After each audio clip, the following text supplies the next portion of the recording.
ময়নাতদন্তের জন্য Mymensingh medical college হাসপাতালে রাখা হয়েছে জামায়াত নেতা রেজাউল করিমের মরদেহ। সেখানে আছেন সহকর্মী ওবায়দুল হক। সরাসরি যাচ্ছি তার কাছে। শেরপুরে ঝিনাইগাতীতে বিএনপি জামাত সংঘর্ষে নিহত জামায়াত নেতা রেজাউল করিম এখনো ময়মনসিংহ মেডিকেল কলেজ হাসপাতালের যে লাশঘর সেখানে রয়েছে। আমি আছি ঠিক লাশঘরের সামনেই।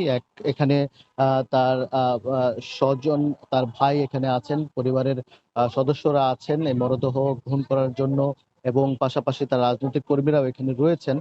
তবে আমরা এখনো পর্যন্ত যেটি জানতে পেরেছি, এই মরদেহে এখনো সুরতহাল কার্যক্রম সেটি এখনো সম্পন্ন হয়নি।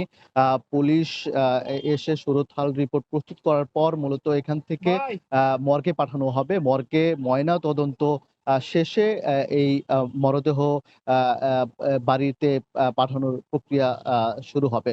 তো এখনো পর্যন্ত যে পরিস্থিতি, যে পুলিশের যে সদস্যরা তারা এখানে এখনো পর্যন্ত আসেননি, যার কারণে এখনো ময়না তদন্তের যে কার্যক্রম সেটি শুরু হয়নি।